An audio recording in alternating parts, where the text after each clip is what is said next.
you. Great. You're the one who got in my way earlier. The naive child hero. What'd he call me? I'd be grateful if you showed me where the exit is.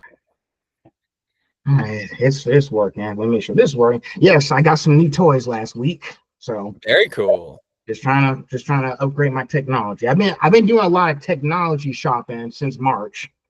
Yeah? Yeah, what you been getting? Well, I got a GoPro camera now, Nice. Nice. Those are good. so you'll check it out later because I also recorded my time at Bowman Surrey and I got interactions with voice actors. Nice. So Nice. some of them didn't want to be on camera, so I had to respect that. Right, right. It's always respectful to ask. Yes, always. All right, but let's go into real conversation about to start. You ready? Yeah, yeah. All right, so introduce yourself, and everybody knows who's Mauricio Ortiz Segura I'm speaking to tonight.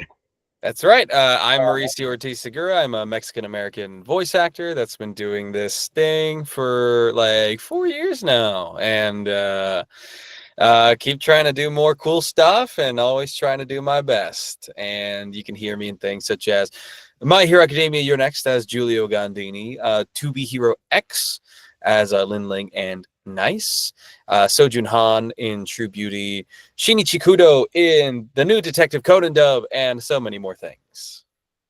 That's nice, man. I haven't saw those animes yet, but I'm also trying to broaden my horizons and watch more stuff because Yeah, I've been talking to a lot of people. I've been talking to cosplayers. My sister got me into Naruto, so nice. I've been trying to watch more stuff. I've been listening to y'all opinions and say maybe I should go check out this and that. So Yeah, yeah. trying to work on it. All right, so there's 20 questions. So in each section, you can hear me clearly, right? So Yeah. just make Oh, sure. yeah, I can hear you. Just make sure I'm not echoing. So there's 20 questions, and there's five questions in each section. So that makes it easier. So, all right, but anyway, let's go ahead and get this thing out of the way. So, section one, personal career and background. Now, Mauricio, you let's start from the beginning. How did you first get into acting, and what drew you specifically to voice acting? So yeah, I started acting like when I was a kid.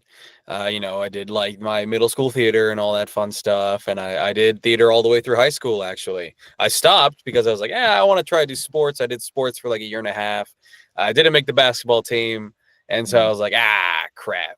What am I gonna do now? So then I joined theater again, and I was like, oh, this is like what I probably should have been doing this whole time. And then I graduated high school, and I was like, well, I don't want to stop acting. Went into on camera, did that for about a year and a half or so before attempting VO. And then I started building myself up. The studio that I'm in took a while to get to. And then eventually I started booking more indie gigs, like online and stuff. And I built up a VO resume and commercials. And then eventually someone wanted to bring me on for Crunchyroll and anime. And since then, my career has skyrocketed very, very luckily, I should say. So I'm very, very grateful and always, always, always thankful for the people that have let me get to the point that I'm at now. Wow.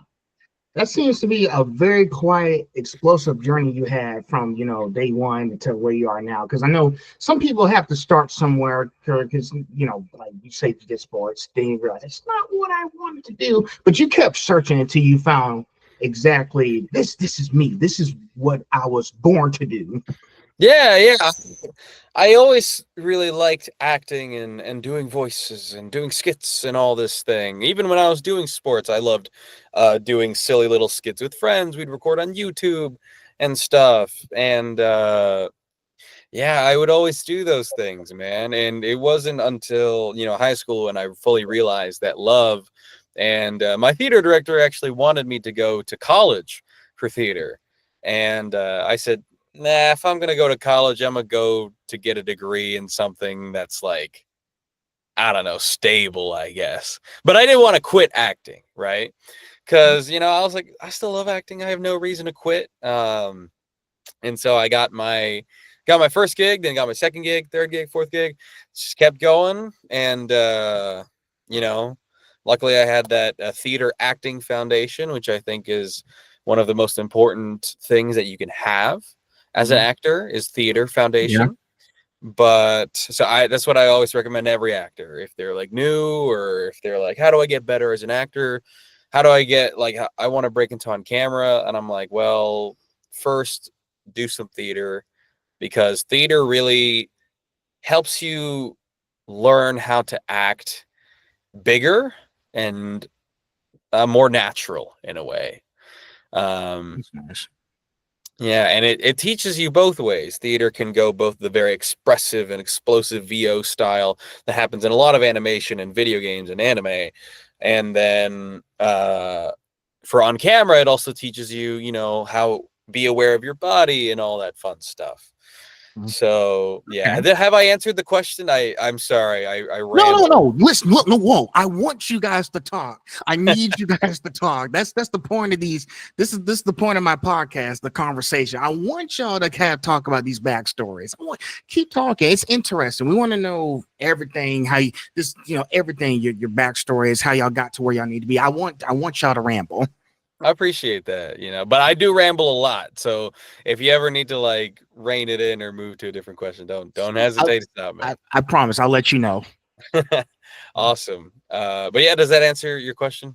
Oh yeah, perfect. Yeah, that's perfect, man. Because it's nice that because I know some people. Okay, can I tell you something? Mhm. I spoke with Henry Dittman a week ago. He told me like, you know, he told me like the best advice to give if the people like they want to start out doing something, like try to be terrible at it first. You're not gonna be perfect, you know. You know, like it's okay. You're not gonna be perfect on the first day. You're gonna make mistakes. You know, it's inevitable. Yeah, that's fun advice. I wish I would have thought of that. Yeah, I mean, because I guarantee you, when I started acting, I wasn't like the star student or anything. You know, I wasn't booking the lead roles in every play or something. Yeah. You know, I didn't start out a freaking like glowing stone or anything. Like I was, I guess not a diamond in the rough, but I was just in the rough in general. And you know, you have to build yourself up. And if you don't give yourself the ability to fail, then you're never really going to learn or try and improve, because if everything is just given to you, Right. then you're going to get bored and you're gonna like, I'll get something. You know, it's, I don't got to try for this audition. Why not? And there are some actors that don't have to try on auditions and they book it anyway.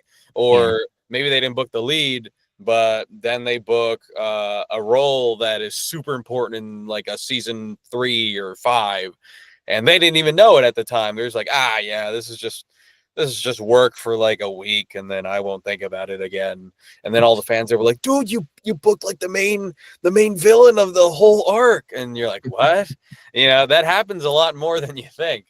So, That's but true. for people like that that are already like that uber talented, where they don't have to try and they can just nail an audition anyway, like, you need to try even harder to match their worst, you know? Because if at their worst they can still be cast in something, then you need to be way better than their worst. Because if they're being if you're like, why are they being cast over me? You got to work harder, man. That's all I can tell you. That's all I can tell you. That's that's true, man. And you know, like, you know, it's like, you know, it's like riding a bicycle. You just got to keep practicing until you get it right. Take one day at a time. It's like, you know, it's like eating a whole cake. Want to eat it piece by piece. You don't want to rush into things, you know. No, because then you get bloated. You get bloated and you get uncomfortable, man. Mhm. Yeah, and like you're saying, there's levels to biking too.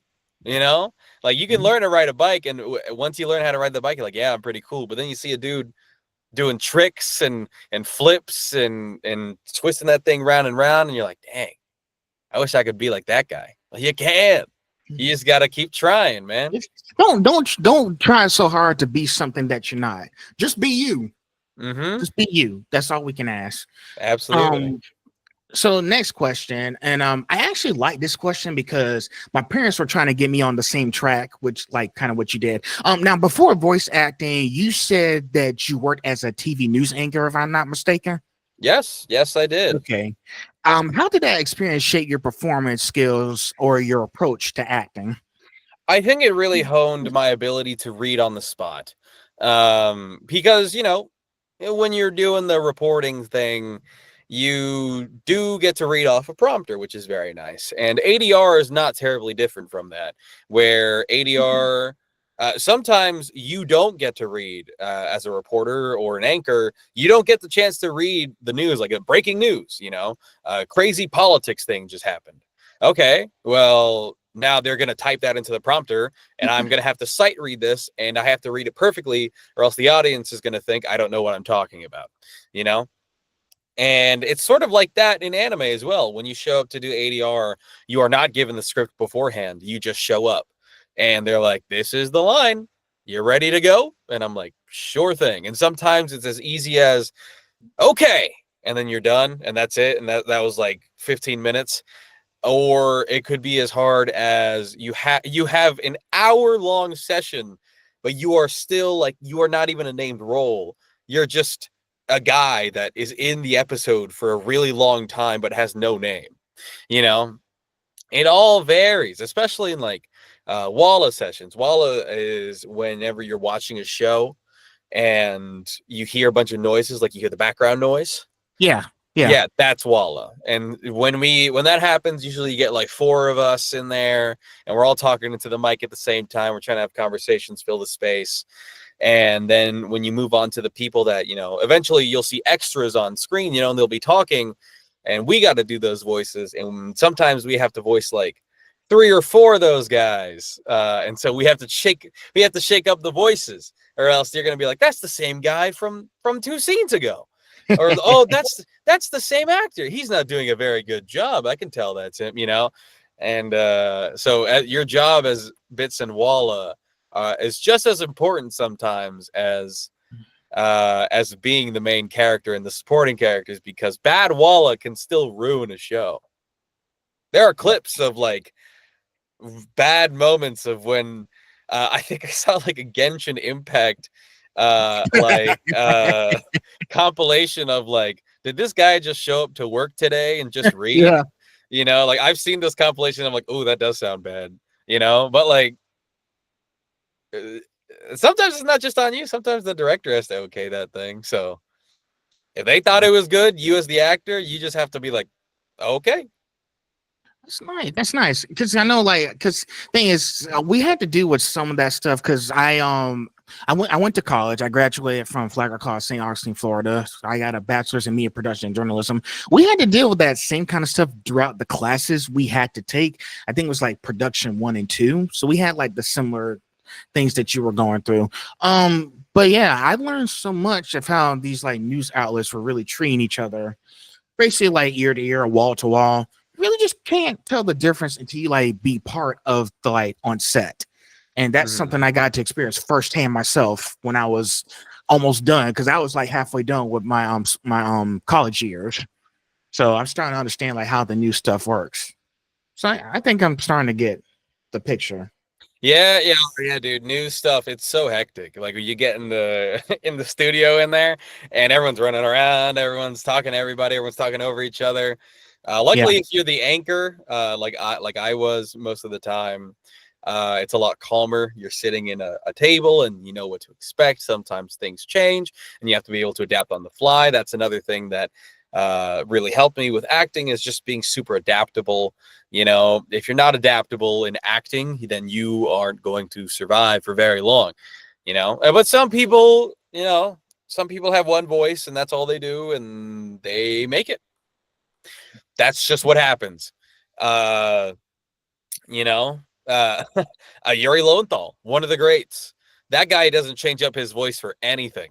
And he gets cast right, left, and he's great, but he doesn't like really change his style for anything. But then there are some people like Alan Tudyk who just are crazy with their voices. And when he voices like normal people, they tend to have like the like type of voice, and he's very flamboyant. But then he's got like the animals thing, and he's crazy. All right. Yeah, the adaptability is a big thing in acting that news definitely taught me. and being fast, being speedy, working fast. Speed is very well valued in acting, especially VO, when you have a certain amount of time to finish something. Speed and quality speed, I should say, because Right. there's being fast and then there's being fast and still being doo-doo, like you can still suck hard if you're going fast. So you need to be able to go both move with precision and speed while still maintaining the quality that you are known for as an actor. Yeah, and I could tell, you can like voice that. I know it's a hard job for all you guys. You have to know exactly when to go fast. You know what I'm saying? When to slow down in the slow voice. Yeah, and Like there's something like so that. many. Oh, sorry. The Sorry. video, No, go ahead. You're good. the video stuttered for a second. I didn't see you were still talking. But like with the going fast and going slow, a lot of times flaps, they like the way the characters' mouths move. There will be some times where a character's mouth will be like like they'll stay open for a Yeah. little longer than all the other ones. So you're like, okay, now I got to find a way to finagle this one word so that it fits and doesn't look totally weird, you know? And so you do a lot of playing around like that with ADR specifically. With normal things like video games, you do that a lot less, thankfully. And so you do still have time constraints, but you don't have like lips to match as much as Oh, anime. I did a video game recently where everything had to be within like 2 seconds. So even if like it was like 1 second over 2 seconds, you're like, nope, can't fit. You got to do it again. You know. So yeah, going fast, going slow is very, very important. It's to know when to do what. yeah, and I can agree with that. Anime and video games are like two different things. There's two different areas to explore. Unless you're doing an anime video game, then it's the same thing but with more. That's a different. Then that's a different story. Yeah. So next one.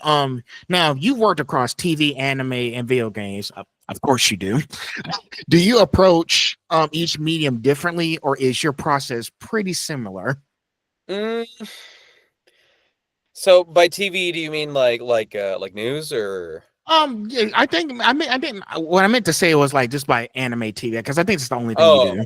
yeah. Animation. I'm definitely trying to break into more animation, but I have done some indie animation here and there. Okay. For sure. But for each thing, I wouldn't say I have a different process of approaching it. I sort of have the same process for everything. I read the script, I read the character description, I look at the character itself, and I imagine, how can I make my voice come out of that character specifically?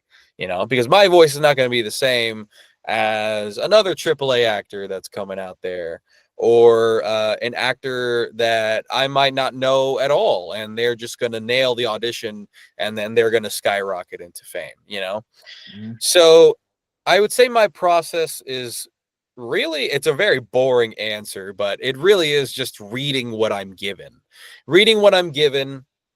And if I want feedback on some lines, I'll send them to a friend.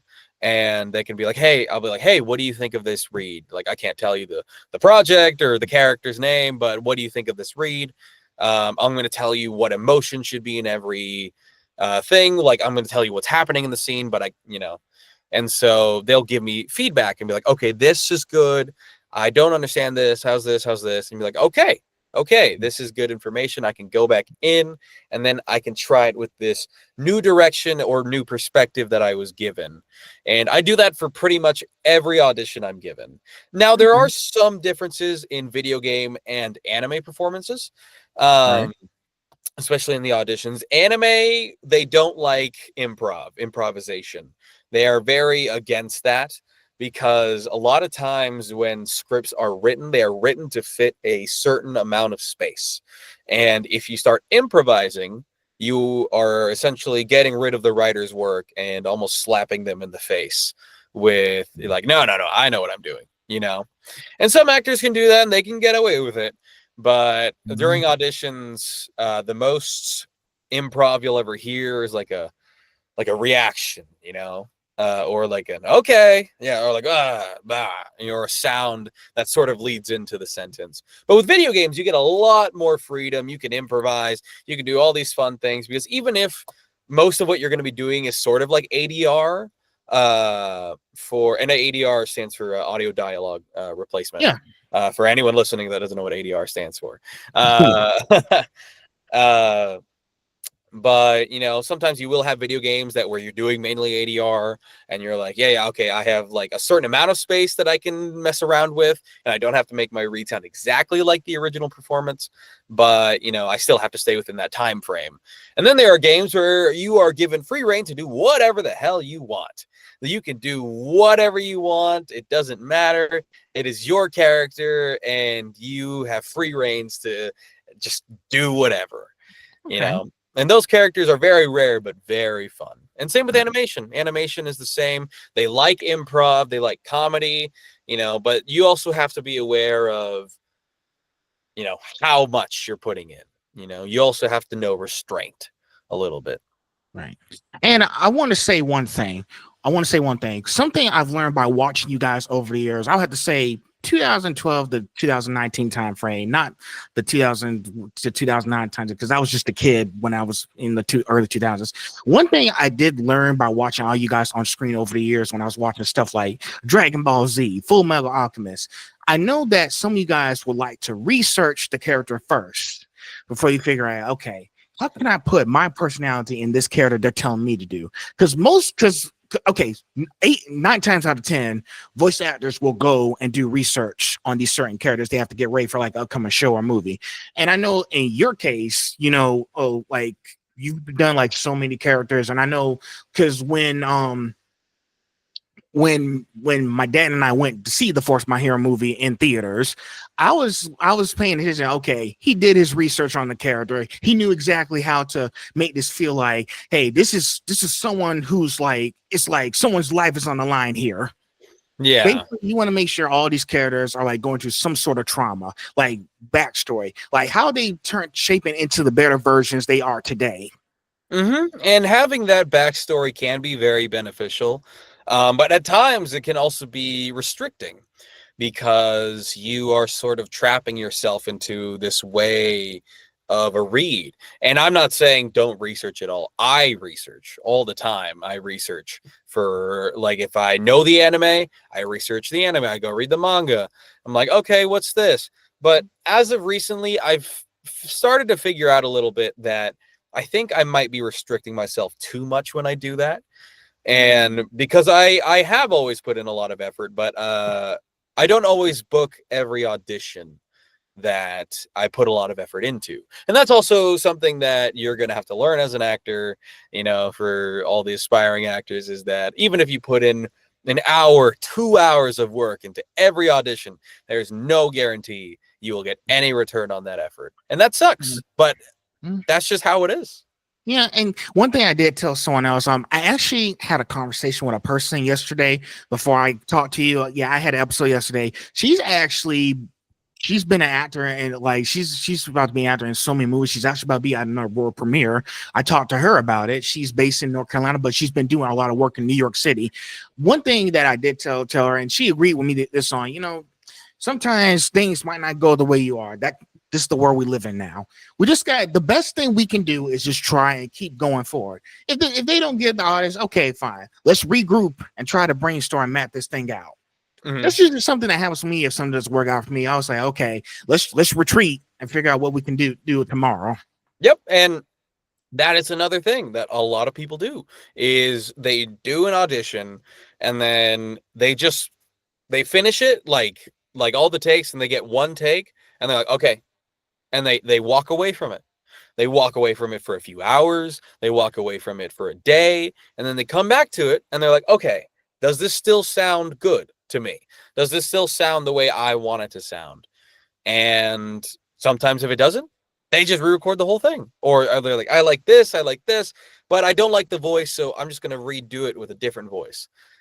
And that's a very similar mentality. It's a very good mentality to have, where if you're like, okay, I need to take a break from this, I need to back away in anything you do. That is a very good mentality to have, to just take a break and separate yourself, to let your mind recollect, and to just give yourself the time to process and then be able to come back to it with a clearer head. And guess what? You're gonna stumble and fall every day. But you pick yourself up and keep moving. So next up, thinking back to early in your career, was there a particular moment that really shaped how you approach acting today? Was there a particular moment? That's a great question. I don't know if I had a particular moment that shaped how I act. I think most of my acting comes from instinct. I have grown up watching all sorts of performances. I was very lucky to have grown up to be very, I suppose, media savvy. Because I grew up going to the movies a lot with my parents. My parents would love taking us to the movies. And because, I was a kid, they take me to a lot of like Disney movies that would be coming out, Pixar movies, DreamWorks movies. Oh, definitely. Yeah, because that was the thing. They're like, oh, I could take my kid to watch this, and then they wonder why I do anime today. Is because they showed me so many cartoons, I fell in love with them, and I just grew to love the cinematic performance. So I guess my whole upbringing of watching so many movies and just seeing so many wonderful performances just really impacted how I want my performances to be too.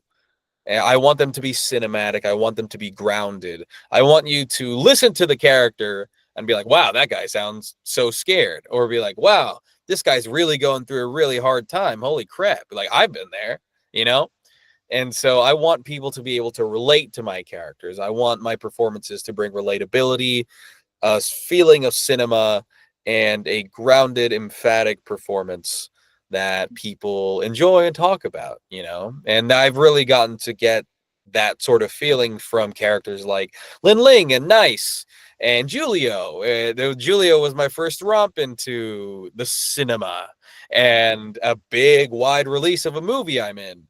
And I've really, really enjoyed people's reactions to him, and I really put a lot of myself into him and my characters in To Be Hero X because I want them to feel real. I want people to grow attached to them, and if they die for whatever reason, you're gonna miss them.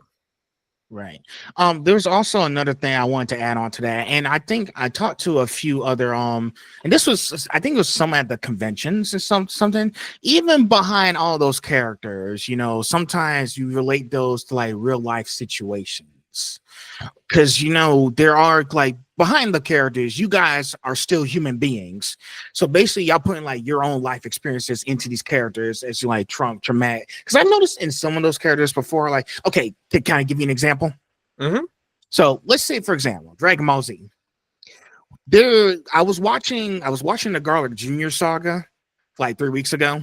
Yeah. It was detailing. I know it was a filler, but it was still part of the series, 10 episodes. It was basically detailing how Goku was still absent after the fight with Frieza, and basically was up to Gohan, Piccolo, and Krillin and the others. To be honest, I kind of like that because it was a lot of growing up development going up for Gohan, because basically he's trying to be like, what they wanted to tell in the story is what happens when Goku and Vegeta are away. Like, we don't need to rely on them to save us all the time, especially like telling your parents like you need to grow up because we're not going to be here forever. Something in that kind of situation. If you see where I'm going with this. Yeah,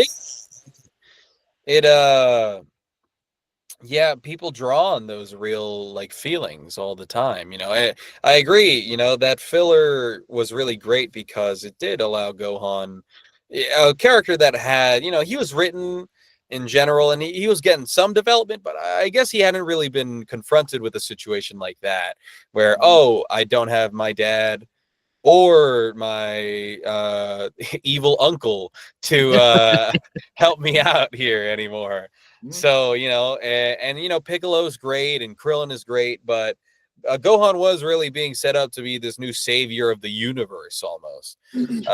Ever since they started talking about his crazy potential all the way back in the Raditz saga. And so, I mean, yeah, and I'm sure a lot of people draw on emotions like that for acting.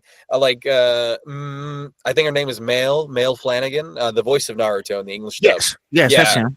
Okay, yeah, Male. She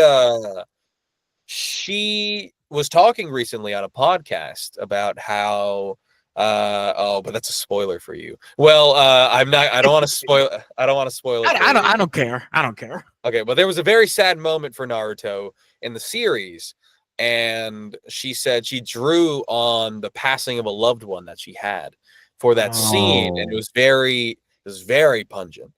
And pungent, I don't know if that's the word. That might just mean smelly. Not smelly. It was very powerful. That's the word. That's another P word. It was a very powerful performance, and you can feel that so real emotion. But I have also plenty of times drawn on real life situations for scenes that require that depth of emotion and require you to sort of unlock that maybe hidden trauma. And it can be hard. It can be harder for more people than others. But when they do that, you really, really can tell that this is a very raw and true emotion.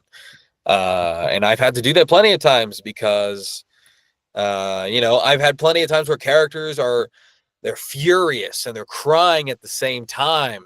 And, that's a very raw emotion. It's hard to just be like, all right, go do it. It's very hard to just do it on the spot without any frame of reference. So that's when life experience becomes so important, And there can be, like child actors that are fantastic, and they are normally playing pretend, They haven't really had most of them, I would hope. Most of them haven't had the chance to go through something traumatic that could influence a performance, But as you get older, the more experiences you get, the more chances you have to just go through life and experience all the range of emotions your human body can process. And then if you're an actor, you can bring those out during your scenes and make them feel more real because it's exactly how you felt in the moment. Right. So basically, and I learned this myself. It's kind of like Pixar. You have those moments in life supposed to lift you up. Like I've watched Soul like 15 times because it really touched my heart. I cried 2 times in the movie. I'm sorry. Which one? It was the one where he was appreciating life instead of just trying to rush to it. Because when he did the gig and everything, it wasn't what he really wanted to do. Soul. That's the one you liked. Yeah. Soul. Sorry, man. It's a great movie. It's a one worth crying at. So, but it just taught me a lot because I'll tell you a little story. When I was in college, I also do photography, but I put that back on the shelf after a little incident in April. I was so focused on just standing out and just like taking all these pictures. I'm doing this, but I didn't actually take the time to understand the context and the story behind of each shoot I did. So it took me until 2 years later, 2025, to understand this isn't working out for me. So I had to put photography back on the shelf and decide to pick this thing up because I want to make sure we have these like kind of conversations. So I just, I think some people just figure out, because I'm trying to figure out how to word this right. Let's say, because I watched a little video, Josh Brown. I think you know him as Thanos over there, with Avengers. Yeah. He was saying in one of the podcasts, saying, 9 times out of 10, I just want to figure out how to be famous. Where back in the day, it's all about paying your dues. Basically, in that message, he's saying, don't just do it for fame. Do it because you like the passion and the art of it. Dude, there are so many actors today in anime, in video games, in LA, in New York, in Texas, that are just in it to be famous, And that's a sad life, I feel. You can find happiness through fame, I suppose, but if you're just acting because you're good at it, but you don't really care about the acting itself, you're just doing it because you think, oh, I can go to conventions someday if I book this gig. But that's not the whole point of it. No, acting is an art, man. Acting is it's soul, it's feel. It's not just something that you can walk into and pray for fame for. And sometimes there are people that will just walk in and they will be famous. They will just walk straight through the door. No background behind them. They will go and book a role that people who've been working and paying their dues for years now have been aching for, because they love acting and they want to do this for a living. But that guy walked through the building and someone looked at him and said, yeah, that one. And there's nothing you can do about that either. That's the sad part. And there's nothing you can do about that. So Josh Brolin is very, very correct in that saying of people just want to do it to get famous. And some people may start with the idea of like, oh, I want to do anime because I watched anime, or oh, I want to do video games because I play video games. And that's fair. That is a fine motivation to have. But you also have to, I don't know, maybe I romanticize the art of acting too much, because I know plenty of people that don't really care about anime and they do it anyway because they think it might make them famous someday, or it sends them to conventions. Yeah. And that's okay. That's fine. Some people have different motivations to act. And, but then if you don't really find fulfillment through acting and you're constantly looking for fame, I feel like you lose some of the enjoyment that acting itself can bring. Yeah. If you're always looking for a paycheck, if you're always looking for this, Yeah. And one day I will tell you, I want to tell you something. This is really from the heart. Okay. This is for you guys. Because last year when you guys were at the work premiere, I did see you guys at the work premiere. I supported you guys, but then I just kind of felt, I'm sorry I couldn't make it because I was on the other side of the country. But I felt jealous a little bit. But then I realized instead of being jealous, be grateful that they made this film instead. Be grateful that they put all the hard work and soul into these characters. Don't, I just want to just come on here and say sorry for that because I felt bad. I just didn't, No, you're good, dude. Listen, dude, jealousy is completely normal in acting. I'm guilty of it. I know so many people that are guilty of it. And it's just a feeling that will never, ever go away as long as you want to be an actor, as long as you want to do anything. You could want to be a director in film and never have a film take off, but then one person makes one film and they take off, It's just like that. And yeah. Yeah, and I told myself, oh, you know how I got over that jealousy. One, and my language. At the end of the day, it's just a movie. Doesn't really matter. Doesn't really fucking matter. But it's not about me. It's not about you. It's not about her. It's about the story you're sharing with everybody to experience. Feel like they become part of something amazing, something that they're gonna remember for a lifetime. That's what it's all about. That's what some people just don't understand. And it took me to understand, like, hey. They spent their hours. Be grateful that they made this masterpiece for us to enjoy. Yeah, you can do that about every piece of media you see. If you wanted to be in this anime, but that guy got the role that you wanted, you can be jealous, but at the same time, I don't know, just be happy that the show's getting an anime in general, or you could want to be in a franchise video game that's existed for 30 years. You could want to be the next Mario, or you could want to be the next Sonic, but some guy got it in front of you and you're like, I'm so jealous.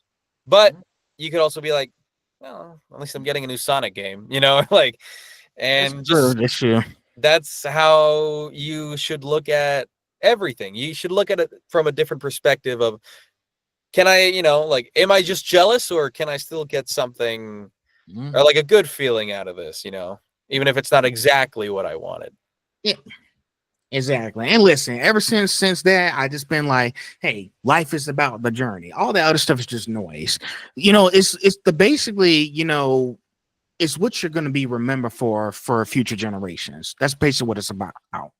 So what do people want to know you for? Like, what have you done? What have you accomplished? Rather than just being on the screen most of the time. Yeah, dude. Yeah, that idea of, how will I be remembered? That's a very deep one, and some people have to come face to face with that sooner than others, sadly. But, you always hope that some of the work that you do will eventually be remembered or will be remembered at all. And if it is remembered, that people will remember it fondly and that people will have recognized your effort for it, and that's a very hard thing in acting.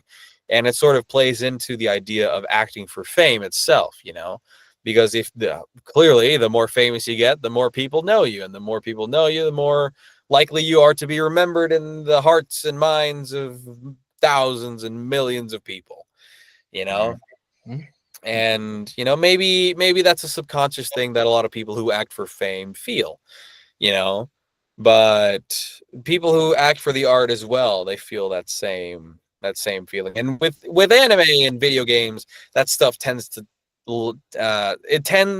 last through the test of time, stand the test of time. But for like theater, like it's hard to, you can remember a great theater performance, but no one can ever watch it again, so I don't know. Okay. Maybe that's why there's plenty of theater people who try and do anime and stuff. So Yeah. maybe that's why they like the idea of Yeah. getting famous through it. That, and it also pays pretty well. As I said before, at the end of the day, we're all human. So we can't be perfect. I know I rambled on a lot, but it was a lot of information I needed. So we're at the last one of the section. Sorry if I rambled a lot. You was worried about you rambling. Now I'm rambling a lot. You're good, man. You're good. So number 5, how has your Mexican American heritage influenced your career choices or the types of characters you connect with?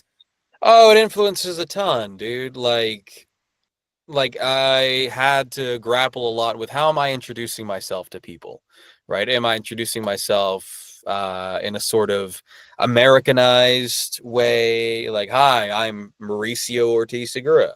Or am I going to introduce myself like, hi, I'm Mauricio Ortiz Segura, like say like Hispanic, like Mexican in Spanish. And I've had to grapple with that for a while, and it's something I still grapple with. Like, do I just introduce myself like my normal Hispanic self, or do I sort of Americanize myself more and just say my name like Mauricio? And if people say Mauricio, perfectly fine. I genuinely don't have a preference for how people say my name, as long as you're not just mispronouncing it, Yeah. And sorry. Excuse me. Because when I first saw you first announce yourself being the fourth my hero, I was like, how do I pronounce his name without insulting him? I'm trying to make sure I get it right so he doesn't hate me later. Oh, that's when you plug my name into Google how to say, and then you hear Google Translate. Yeah, you hear the Google Translate lady say the name, and you're like, okay, I kind of get it, Okay. No, it's totally fine, dude. I've been called everything. I've been called Mercutio. I've been called Marco. I've been called Maurice, just Maurice, no EO at the end.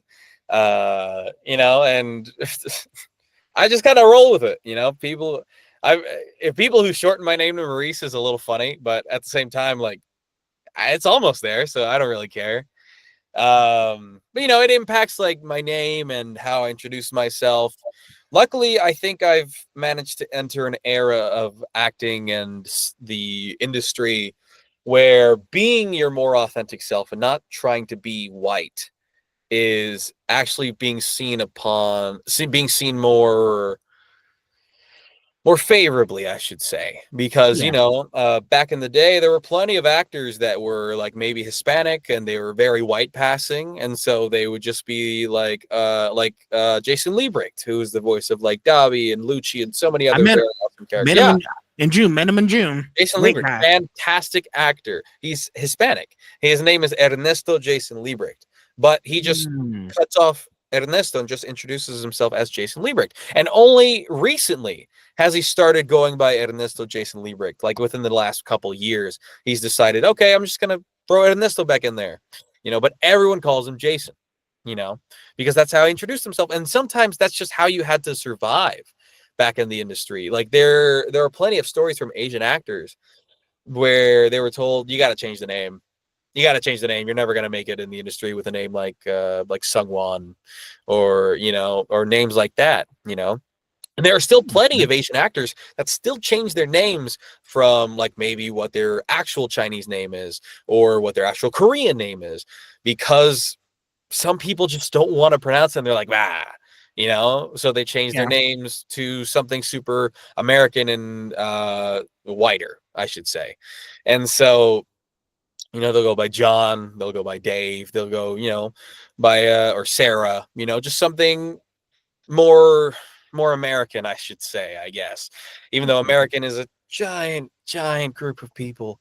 But yeah, I mean, I had to grapple with that decision and like, how am I going to introduce myself? Am I going to use a stage name? And I said, no, I think Mauricio as a name is memorable enough.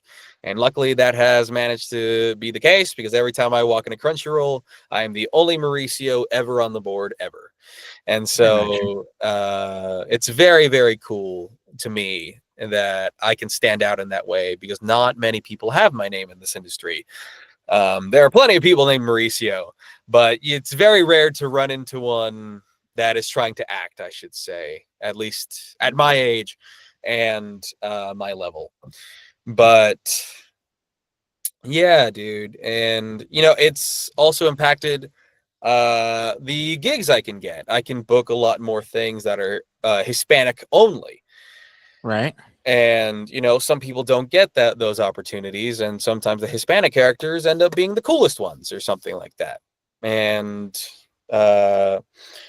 I'm also bilingual. So being bilingual has also helped me in booking some projects that maybe I wouldn't have gotten if I wasn't able to speak Spanish fluently. Wow. And so, yeah, it's been very, very good. Every time I manage to voice a Latino character, and they aren't a stereotype or a cartel member or something of that sort, it's always very special. True. And to be honest, I do want to learn, because there have been a lot of voice actors coming from different backgrounds. You have people like Emmy Lowe. She's actually going to be at Anime Week in Atlanta. I actually want to talk to her because I want to understand more about each of y'all individuals' culture and stuff. Because I had a talk about this in one of my classes I took like a few months ago, talking about, this is how their tradition is doing things. Basically, like how Chinese like to produce their like own story of how it was in their country. So same type of stuff, because I know that there's just more to y'all. Because one thing I will tell you, and also, and yes, before I even met Aneris Quinones last year in MomoCon, she's actually half Puerto Rican, if I'm not mistaken. I think she was. Yep.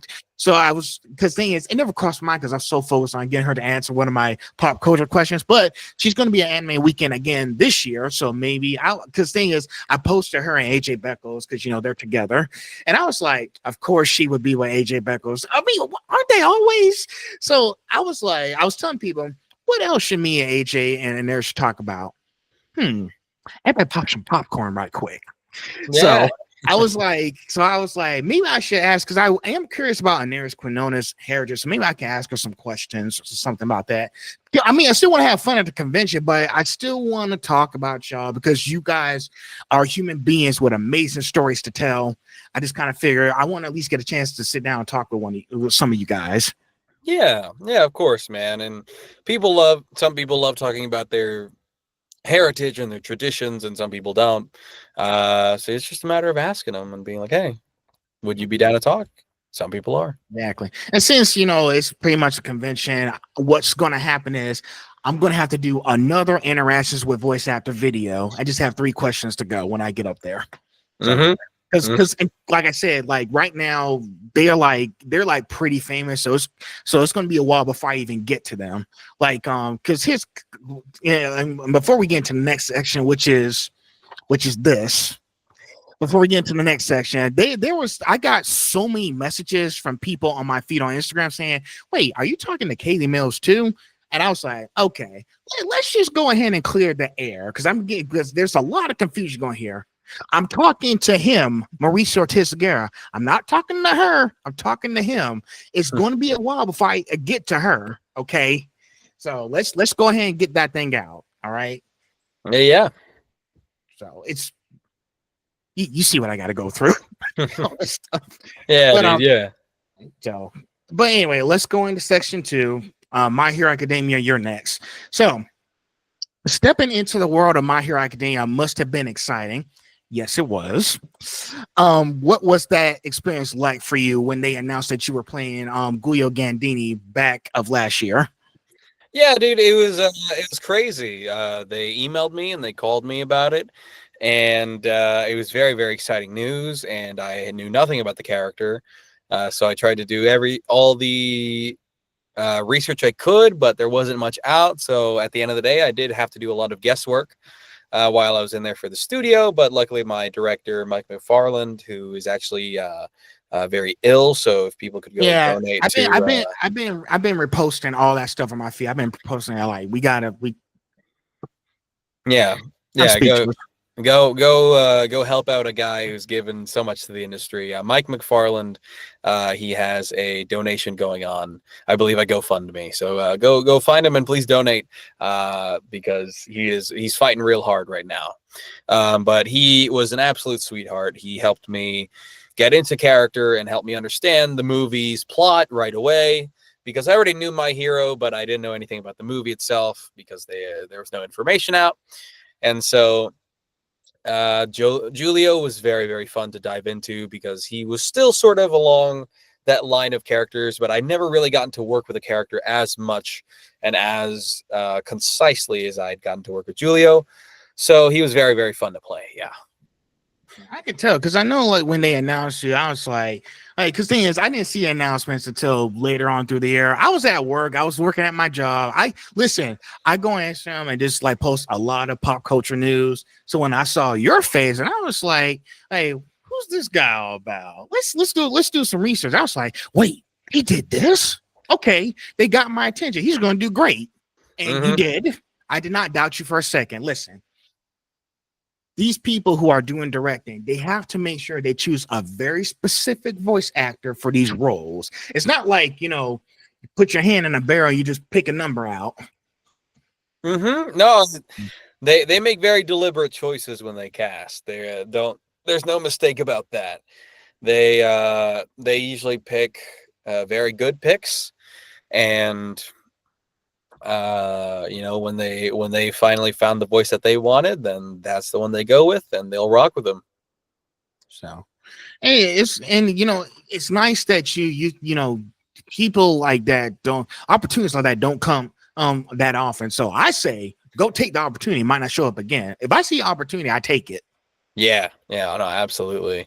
Take every opportunity you can get, because you will be limited in this industry, that's for sure.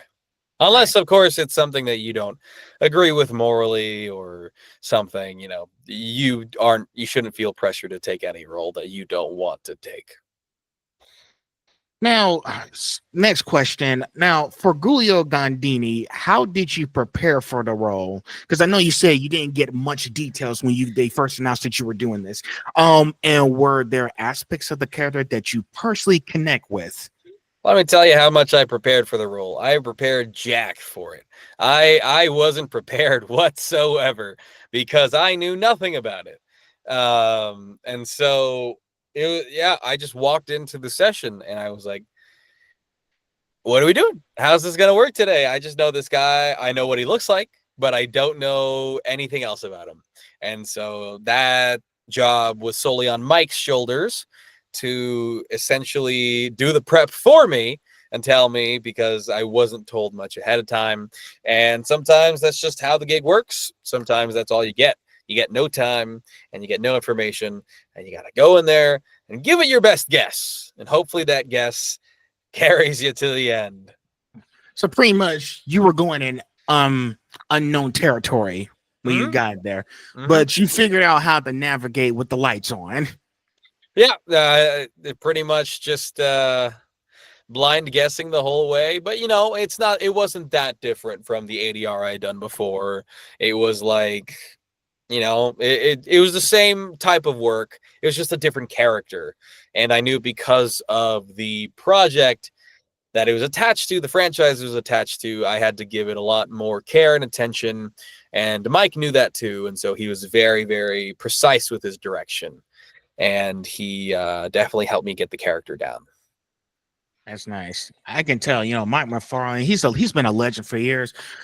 I just feel so powerless the way he's going in right now. The only thing I could do was give him. I gave it like $100. Yeah, man, that's really awesome. But still, I just feel so helpless. All of us do. There's nothing we can really do to help him besides just be there with him, if we can. And I believe he's been moved to a hospice care facility to where he can have someone helping him 24/7. And so, all we can do is, if they ask for more money, donate a little bit more if we can. Please don't break your bank or your wallet if you can't. But sharing and everything will definitely help. Will help get the fundraiser up and moving around. Yeah, it's really hard because I'm really upset with cancer. My aunt passed away in 2021. That was right before the third My Hero movie came out, which was War Hero Mission. I don't like cancer. I hate cancer. I'd be surprised to find anyone that likes it, dude. Yeah, like it's a hell of a thing. It's so hard to fight. And if you catch it early, you manage to get away with it. But if you catch it as late as it sounds like they caught Mike, it's a real up in the air of, I hope everything turns out okay. Me too. Hey, you guys support Guy here. I'm here with you guys. Yeah, of course, dude. So next one, and this one's featuring Kayli Mills. But first things first, I want to tell you that Henry Dittman did say when y'all guys are doing voices, y'all not like working together in the same box. But let me go ahead and say the question first. Kayli Mills played Anna Servino in the film. Now, did you get a chance to interact with her during the dubbing process, and what was that like? Not at all. I didn't get to interact with her at all. That is how all ADR is, sadly. All ADR is you in a room with the director and the engineer and probably the client on the other line. And as much as I would have loved to have been in the same room as Kayli while interacting for some of these scenes, that's mainly done for animation these days, mocap video games, because even for video games, you aren't in the same room as other people when you're performing. Yeah. And so I didn't get to interact with her at all. I interacted with her a bit online after the announcement because I didn't even know who played Anna until it was announced. And then we met at the premiere, and she was very, very sweet, very awesome to talk to. And we interact online a few times nowadays. That's nice. Yeah, because Henry Dittman, when he did Kabuto and Naruto, he said he never worked in a room with Steve Bloom when he was Oromachu. Because so I was like, now I understand how this voice thing works. No distractions. Y'all not supposed to have any distractions while y'all recording, which makes it easier for this focus on the one person, just one person on the single role. And that makes it, that way you won't have to be like, oh shoot, I get distracted. We giggle and laugh. We just want to focus on making sure we get this job done and just keep the train moving. Yeah, no, that's how every ADR gig is to me. You get in there, and if you get to hear some of the other people, fantastic. That's so fun because then you get to interact with all the voices that are happening. But if you're the first guy in there and you see a bunch of people talking, but there's no noise coming out, you're like, well, I guess I got to set the tone, and that's just how it goes. Nice. That's nice. And there's two more involving her. I'm sorry. Hey, listen, I had to make sure I had these questions ready. Just want to make sure. Yeah, no worries. Were there any scenes where you and Kayli's characters had to play off of each other? How did you approach that dynamic?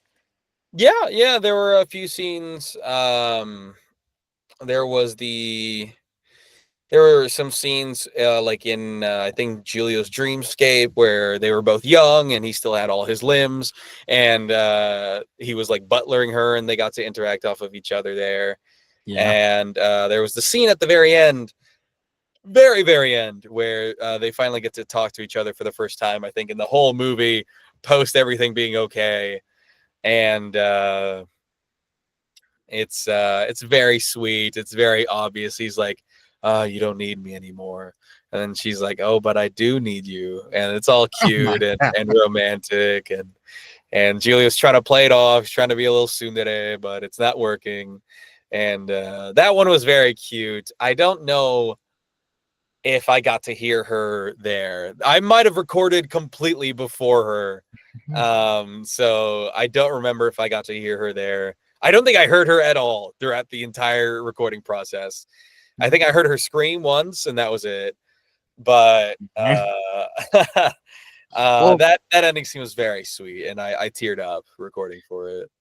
Hey, they gotta have it a secret first. Gotta be secret. They don't want to spoil anything.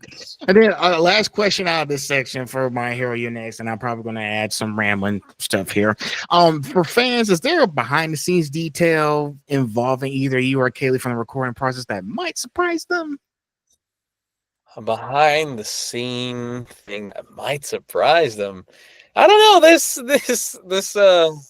project, based on all the projects I've had now, have been pretty par for the course, I should say.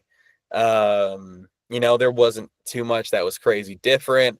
I did giggle a little on the inside when I got to say Deku's name for the first time, just because I'd been a fan since 2016, since the anime came out. Me too, man. Yeah, exactly. So as a longtime fan of the series, I was like, am I really saying Deku's name right now, like as a character interacting with him? And this character is like important to the plot. And yes, it was. And I was like, oh my goodness, this is like the dream right now.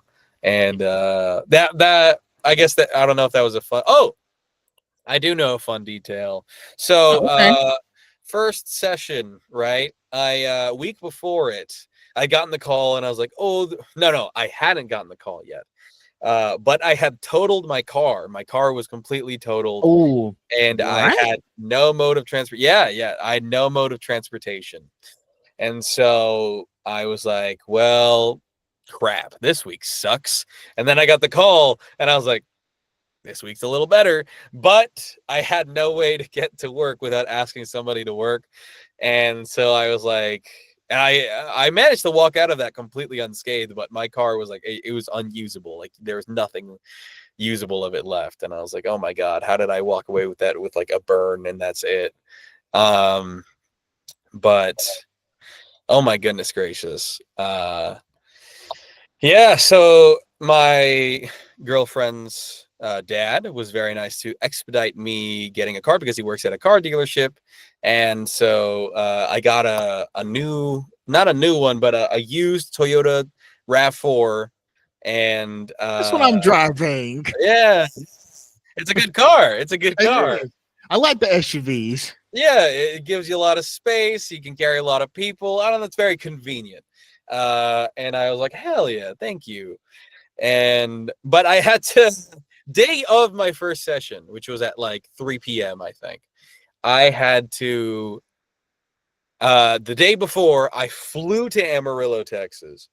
And that's 5.5 hours away from Coppell, Texas, where Crunchyroll is located. And I had to drive that car. I woke up at like 8 a.m. No, I woke up at like 6 a.m., 5 a.m. And I was out of Amarillo by 6 a.m. And I drove straight 5.5 hours all the way, took my little butt all the way over to Coppell, Texas.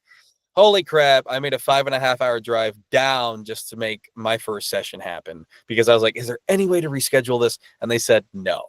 And I was like, okay. So I have to do this, and because I was not giving up that role for anything. And I made it. So I made it work. And we recorded that whole thing in 1 week. In 3 days, all of Giulio was recorded 3 days in a row. Yeah. Never, don't give up, man. Keep pushing. Like, even if things seem bleak, listen, I have the dark days too, but I managed to find a way to make it work, you know? Mm-hmm. So, but and now I'm going off the topic because all years, ever since me and my dad saw that movie, we was like, he was saying a lot of crazy stuff about like how I was like, man, you ain't All Might. Take that costume off. So it's like crazy stuff. I said a lot of trash talk when they did like season 10, when they did Armored All Might. I also got Christopher Sabat to sign my Armored All Might figured. Yeah, I met him at cool. I met at Bowman. Listen, I went to Macari and I ordered it from Japan. Yeah. I just had to get it with the show ended so soon. And guess what? Me and my dad agree. I was like, man, oh my, you ain't got no quirk. You don't need to be out on these streets now. You don't need to be out on these streets. Oh, but he's about that life, dude. He wants all the smoke. That's All Might's problem. So, but listen, ever since day one, when you saw my first post, I like had the merch, I had the popcorn bucket. Most of that stuff I ordered off of Macari from Japan. So I was trying to see, like, well, shoot, there's still time before my Savannah Comic. I'm in Savannah, Georgia, so I'm on the eastern side. So they have Savannah Comic. I said I still have time before they haven't announced who the voice actors are before they get here in July. So I was trying because I was trying to get you to sign the poster, this book. So and I think I got him out the box, Ox, this guy. So yeah, cool, man. I just couldn't make that wish come true. You saw that I was tagging you and Kayli so many times. I was being persistent because I want to meet you guys. I want to talk about the movies, but convention was not budging at all. Again, I was preaching to the choir. Crazy. And then because thing is when I messaged y'all so many times and I messed up on the messages, I said something funny. I was like, so I made a mistake on the video. I got too excited. And then one of them decided to message me. Kayli Mills messaged me saying that we don't decide where we have to go. So maybe next year. Yeah, no, she's very right. As much as we want to go to a con, if the con doesn't want us, then we can't do anything about it. But maybe next year, next year we can make it out there. Most of you guys are based on the West Coast. I'm trying to save our money so I can try to come to California one of these days. I'm trying, man, but I just got priorities. I got school to take care of. I just take care of that school, dude. Take care of it. Don't worry about California. I'm back in school and doing cybersecurity. Nice. So I'll be done by Christmas. So I did find some jobs that Crunchyroll is offering, like engineering jobs and all that stuff. So I was like, well, shoot, maybe I could find a way to get close to you guys as a work, just like work on Crunchyroll or something. Because here's the thing. I do listen. Voice acting is not for me. It's just not for me. I could at some point, but it's just something for me to think about. I'm just not thinking about it at the moment. But I do want to find ways to work with you guys, work on projects.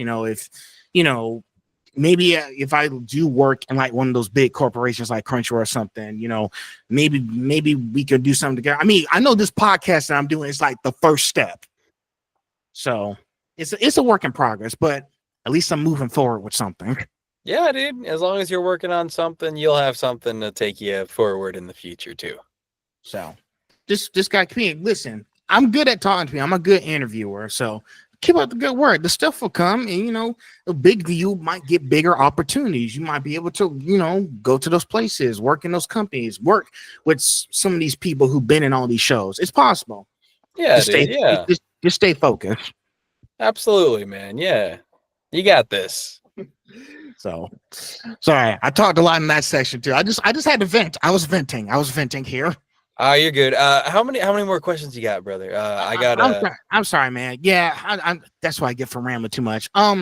We have section 3 and 4, but I can just go ahead and skip the number 4. Yeah. I gotta sadly wrap it up here soon. Okay. I'll make it quick then. Let's get through this fast. Yeah. So do you let's see. So future projects and personal insights. Are there any upcoming roles or projects that you're particularly excited about? Now, if you can't tell me what they are, that's okay, because I know sometimes the company won't let you tell you. Yeah, sadly, that's the big part about acting is that a lot of NDAs surround you all the time. We call it NDA hell. Is when you're sort of stuck in this sort of NDA space where you're working on a bunch of cool things at once, but you just can't talk about any of them. And Yeah. sadly, I'm in that space. I don't really have any upcoming projects that I have already been announced for that I can talk about. But I can talk about To Be Hero X ending. To Be Hero X ending is very, very cool. Okay. Episode 23 is coming out this Saturday. This Saturday. I don't know when this podcast will come out. So that would be Saturday, September 6th is the day I'm talking about. That's episode 23. And Isn't it your birthday? no, that's not my birthday. Like sometimes the internet be wrong. Yeah, I think my birthday's wrong on the wiki or something. I don't know why. Keep going. But yeah. To Be Hero X is the thing I can talk about right now that I'm both excited for and can talk about. And so go watch To Be Hero X if you haven't yet. It's very cool. I will. I'm adding that to my list. Listen, the more I talk to you guys, the more animes I need to go check out. So, okay. I'll skip number 7 to 17 because I know you don't have a lot of time left. I'm trying to go as fast as I can. Oh, no worries. Let's see. What advice would you give to aspiring voice actors who are just starting out? Because I did talk to that person yesterday, and she said she wants to be a voice actor in anime. So maybe you can shed some light on that.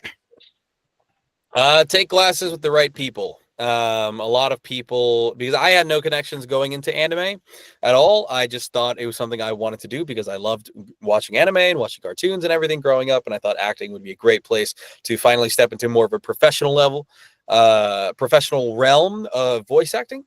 And so that was more character based as opposed to commercial, which was what I was normally doing. And so I started taking classes with a lot of people who were casting directors and directors. And I managed to get in front of a lot of people, and those people wanted to bring me in. So, just take classes, make good impressions. If you're an actor and already acting, then just do your best acting self, be your best acting self, and the rest can follow. Because cold emails can work, but they don't work all the time. So, classes are a great way to get in front of people almost in a more natural way. And so are mixers, but, people who can get you into the places that you're interested in getting into don't always go to mixers.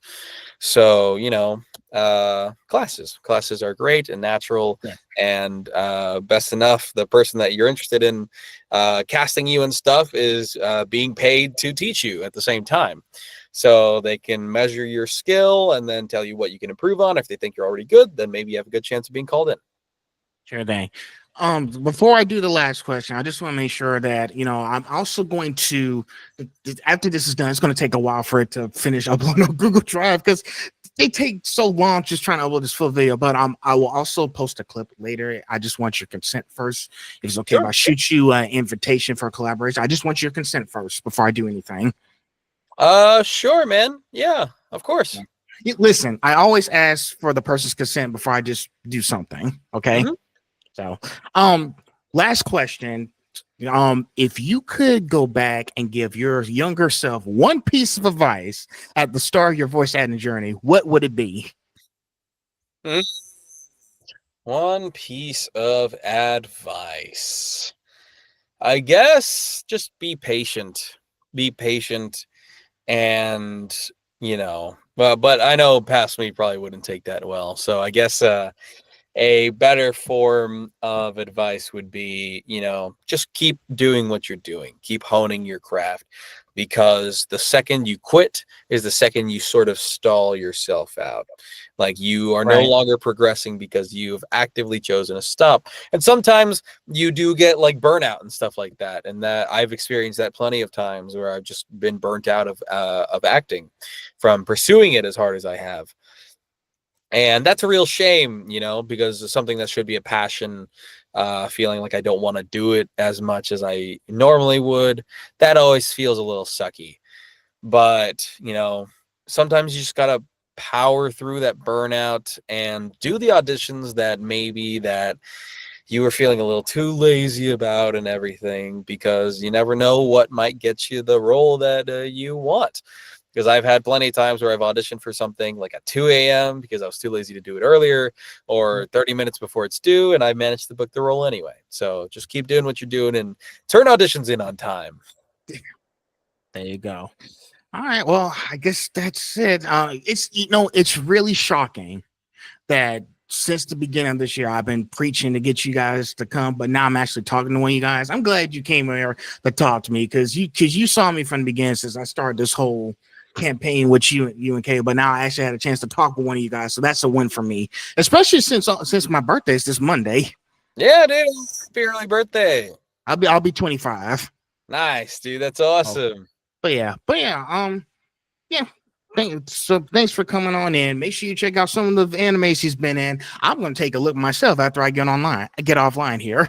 Yeah, there are some very nice people that put a whole wiki page of the stuff I'm in. So I mean, go thank them, and because they've done so much work for me that I didn't want to do myself. Sure thing. But hey, I hope to see you guys at future cons so I can get this thing signed. I'll just keep trying. Yeah. Hopefully I can make a bigger push for conventions, and hopefully I can see who wants me next year. I know I'm going to be applying to more conventions here soon, so hopefully maybe Savannah Comic Con will be interested. Savannah Animation, that's in January, right after Christmas. Mm-hmm. So, but we'll see what fate has in store for us. Absolutely. Yeah. Anyway, thanks for your time. I appreciate it, and thanks. Yeah, of course. Thank you for having me. And also, thank you for making this masterpiece. I'm so glad you liked it, man. I had a ton of fun working on it, and it's a very, very special project for me. So I'm very glad that people like you and a lot of the fans of My Hero Academia could get such enjoyment out of it. It brings me such joy. Thanks. All right. Well, I know you gotta get going, so thanks, man. And yeah, of course. Thank you so much, dude. Have a great rest of your night. You too.